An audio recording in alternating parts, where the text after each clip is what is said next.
और किसान। रामनगर नाम का एक गांव था। उस गांव में रामू नाम का एक किसान अपने परिवार के साथ रहता था। उसका एक खेत था जिसमें वो दिन रात मेहनत करके हर साल फसल उगाता था।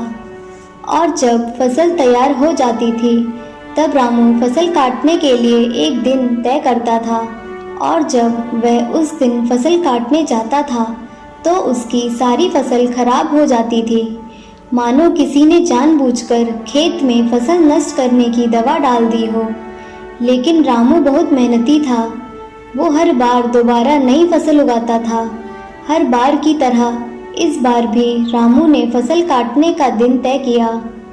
और जब वो अगले दिन फसल काटने खेत गया तो उसने देखा कि फिर से फसल खराब हो चुकी थी। हे भगवान, इस बार भी मेरी सारी फसल नष्ट हो गई। कुछ समझ में नहीं आ रहा है कि मैं क्या करूं। हर साल मेरी मेहनत बेकार ही चली जाती है। फिर इतना कहकर जो भी थोड़ी फसल ठीक ठाक थी, रामू उसको काट कर घर वापस आ जाता है। क्या हुआ? मुंह क्यों लटका हुआ है आपका? इस बार भी हमारी सारी फसल नष्ट हो गई है क्या? अब मैं क्या बताऊं? मैं तो बिल्कुल पागल हुआ जा रहा हूं। कुछ समझ में नहीं आ रहा है कि हर बार हमारी फसल कौन खराब कर देता है।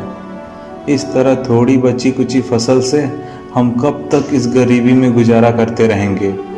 हर साल हमारी फसल नष्ट हो जाती है। आप ये खेत बेच क्यों नहीं देते? किसे बेच दूं? सारे गांव को पता है कि हर बार मेरी फसल खराब हो जाती है। कोई हमारा खेत खरीदने को राजी नहीं होगा। ये तो आप सही कह रहे हैं। तो अब आप ही बताओ हम क्या करें? इस तरह कब तक हम पेट काट कर गुजारा करते रहेंगे? तुम फिक्र मत करो, मैंने कुछ सोचा है। मैं एक आखिरी बार फिर से कोशिश करना चाहता हूँ। अगर इस बार भी हमारी फसल खराब हो गई तो मैं शहर में काम करने चला जाऊंगा। ठीक है, जब आपने अपना दोबारा कोशिश करने का मन बनाया है तो मैं आपके साथ हूँ। अगली बार फसल उगाने के लिए रामू ने खेत में फिर से काम शुरू कर दिया। कुछ दिनों बाद रामू की फसल तैयार हो गई। सरला, खेत में फसल तैयार हो गई है। कल मुझे फसल काटने जाना है, तो मैं सोच रहा था कि क्यों ना आज रात खेत पर जाकर फसल की रखवाली करूं। इस बार मैं जरूर पता लगा लूंगा कि हमारी फसल हर बार कौन नष्ट कर देता है। हाँ, ये ठीक रहेगा। तुम मुझे रात का खाना भी बांध कर दे दो, मैं वहीं खा लूंगा।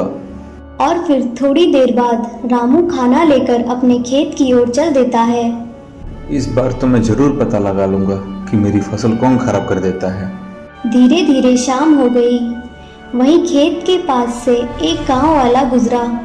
क्या रामू, आज घर नहीं जाना है क्या? हाँ हाँ, बस थोड़ी देर में निकलता हूँ, तुम जाओ। चलो ठीक है, मैं चलता हूँ।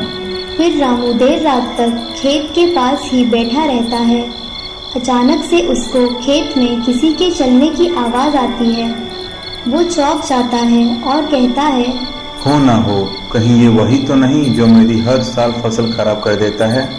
आज तो मैं इसे रंगे हाथों पकड़ूंगा। फिर रामू उसे देखने अपने खेत के दूसरी ओर आता है। और ये क्या, वो कोई इंसान नहीं, ये तो कोई भूत नजर आता है। रामू ये सब देखकर बहुत ही डर जाता है। उसको कुछ समझ में नहीं आता है कि वो क्या करे। अरे ये क्या, ये तो एक भूत है।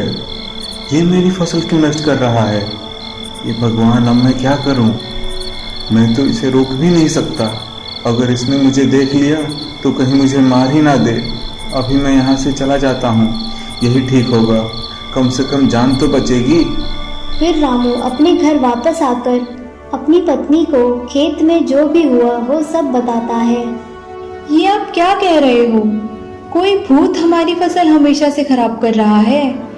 हम कैसे रोक सकते हैं उसे? मुझे कुछ समझ में नहीं आ रहा है। मैं तो बहुत ही डरा हुआ हूँ।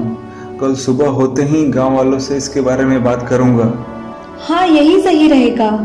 हम अकेले उस भूत का सामना कैसे कर पाएंगे? अच्छा, मुझे एक बात समझ में नहीं आई।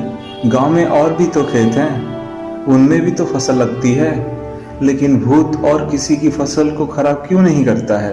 हाँ, ये तो आपने सही कहा। पता नहीं हमने उसका क्या बिगाड़ा है। चलो अब सो जाते हैं, कल सुबह उठते ही गांव वालों से बात करेंगे। अगली सुबह होते ही रामू गांव वालों को रात की सारी घटना बताता है। क्या रामू, आज सुबह सुबह ही चढ़ा लिया है क्या? हम भी तो बहुत सालों से इसी गांव में हैं और खेती कर रहे हैं। हमें तो आज तक वो भूत दिखा नहीं और ना ही उसने हमारी फसल खराब की। तुम सब क्यों मेरी बात नहीं मान रहे हो? मैं सच कह रहा हूँ, कल मैंने अपनी आंखों से उसे देखा है। अच्छा, इसीलिए कल रात तक अपने खेत में बैठा रहा। अच्छा ये बता, वो तेरी फसल खराब करके किसी और के खेत में गया? नहीं, उसने सिर्फ मेरे खेत की फसल खराब की। रामू देख, मैं तुझसे एक बात कहता हूँ, तेरे खेत की मिट्टी ही अच्छी नहीं है, जिससे तेरी फसल हर साल खराब हो जाती है। ठीक है, तुम्हें मेरी बात का विश्वास नहीं है तो मैं क्या करूँ? अब मैं जाता हूँ। फिर रामू वापस अपने घर आ जाता है और गांव वालों से जो भी बातचीत हुई वो सब अपनी पत्नी को बताता है। इसमें उनकी भी कोई गलती नहीं है। उनकी कभी फसल खराब ही नहीं हुई, तो वो लोग कैसे फसल खराब करने वाले भूत पे यकीन कर लेंगे? तुम ठीक कह रही हो। चलो मैं मुखिया जी से मिल के आता हूँ, देखते हैं वो हमारी मदद करते हैं या नहीं। फिर रामू गांव के मुखिया के पास जाता है। मुखिया जी, मेरी एक समस्या है। जो खेत मैंने आपके पिताजी से खरीदा था, तब से उस खेत की फसल हर साल खराब हो जाती है। हाँ हाँ, मुझे याद है, मेरे पिताजी ने तुम्हें खेत बेचा था। तुम्हें कोई कारण पता चला कि तुम्हारा फसल क्यों खराब हो जाता है? कहीं तुम बीज ही तो खराब नहीं लाते? नहीं नहीं, जहाँ से सभी गांव वाले बीज लेते हैं मैं भी वहीं से लेता हूँ, लेकिन ये बीज की बात नहीं है। आप यकीन नहीं करेंगे मेरी बातों का। नहीं नहीं, तुम बताओ तो सही। मैं कल रात अपने खेत में पहरा दे रहा था, तभी मुझे मेरे खेत में किसी के चलने की आवाज आई। मैं उसकी तरफ गया और जो देखा उस वक्त मुझे खुद अपनी आंखों पर विश्वास नहीं हुआ। वहाँ एक भूत देखा, वो जिस भी पौधों को छूता वो खराब हो जाती। ये सब तुम क्या कह रहे हो? मुझे तो अब भी तुम पर यकीन नहीं हो रहा है। अब मैं आपको कैसे यकीन दिलाऊं कि ये सब सच में मेरे साथ हुआ है? मैंने गांव वालों को भी बताया, लेकिन किसी ने मेरी बातों पर यकीन नहीं किया। तुम बातें ऐसी कर रहे हो जिस पे कोई भी यकीन नहीं कर सकता है। ठीक है, अब मैं चलता हूँ। निराश रामू फिर वापस अपने घर आ जाता है और फिर से वो अपने खेतों में फसल लगाने का काम चालू करता है। कुछ दिनों बाद रामू की फसल तैयार हो जाती है। सरला, हमारे खेत की फसल तैयार हो गई है। इस बार मैं कोई नुकसान नहीं उठाना चाहता हूँ। शाम होते ही मैं मुखिया जी के पास जाऊंगा और कल्लू को भी अपने साथ ले जाऊंगा। पिछली बार कल्लू ने भी मेरा विश्वास नहीं किया था। इस बार जब सबको अपनी आंखों से दिख जाएगा तो सबको यकीन हो जाएगा कि मैं झूठ नहीं बोल रहा था। शाम होते ही रामू मुखिया और कल्लू को लेकर अपने खेत पे आता है। धीरे धीरे रात हुई। अरे कब आएगा तेरा भूत? आज आएगा भी कि नहीं? चलो रामू, वापस घर चलते हैं, काफी रात हो गई है। तभी अचानक से खेत में किसी के चलने की आवाज आती है। तीनों जाकर देखते हैं कि कौन है। अरे बाप रे, ये तो सच में एक भूत है। ये तुम्हारे खेत में क्या कर रहा है? क्यों कल्लू, अब तुझे विश्वास हो गया ना कि मैं सही बोल रहा था? हाँ रामू भाई, मुझे माफ कर दो। कोई बात नहीं कल्लू। तभी मुखिया ने भूत को आवाज लगाई। तुम इस बेचारे के खेत को क्यों खराब कर रहे हो? बेचारा? कौन बेचारा?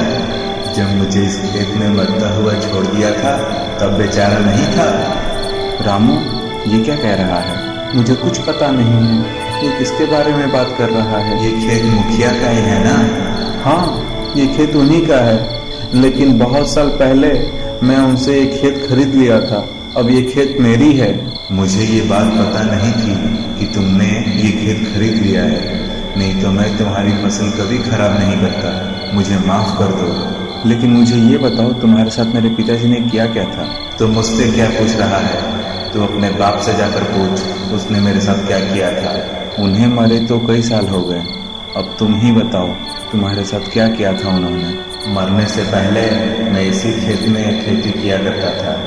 एक बार गांव में ज़्यादा बारिश होने की वजह से मेरी फसल खराब हो गई थी। उस वक्त मेरे पास घर चलाने तक के पैसे नहीं थे। उसी वक्त मेरा छोटा बेटा बहुत बीमार हो गया था, तो मैं मुखिया के पास जाकर थोड़े पैसे उधार मांग ली। उसने मेरी बेइज्जती की, मुझे बिना पैसे देकर वहाँ से वापस भेज दिया।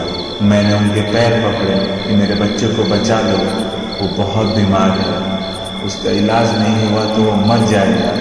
फिर भी उस निर्दयी ने मेरी एक ना सुनी।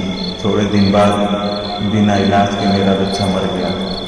मुझे कुछ समझ में नहीं आ रहा था, मैं खुद भी बहुत बीमार हो गया था और एक दिन खेत में काम करते करते अचानक से मैं गिर गया। तभी वहाँ से मुखिया और मुंशी दोनों गुजर रहे थे। मैंने उस वक्त भी उनसे बहुत मदद की भीख मांगी, लेकिन वो मुझे यहाँ मरता हुआ छोड़ के चले गए। तब से मैं इसी खेत में हूँ। तब से इस खेत में कोई भी फसल तैयार होती है तो मैं उसे नष्ट कर देता हूँ। तुम्हारे साथ बहुत बुरा किया मेरे पिताजी ने, तभी मैं सोचूं कि मरने से पहले पिताजी का शरीर इतना गल क्यों गया था। उनकी तरफ से मैं तुमसे माफ़ी मांगता हूँ। मैं तुम्हारी ज़िंदगी तो नहीं लौटा सकता, लेकिन मैं तुमसे एक वादा करता हूँ, आज के बाद इस गांव में कोई भी लाचार और मजबूर नहीं रहेगा। मैं हमेशा ध्यान रखूँगा कि गांव के सभी लोग खुश रहें। यही ठीक रहेगा तुम सबके लिए कि सब गांव वाले मिलके रहो। और रामू, तुम्हारी फसल भी मैं ठीक कर दूंगा, और जितनी बार भी मैंने तुम्हारी फसल खराब की है उतनी बार तुम्हें दुगना मुनाफा होगा। इतना कहकर भूत वहाँ से गायब हो जाता है। रामू, कल्लू और मुखिया तीनों वापस घर लौट आते हैं।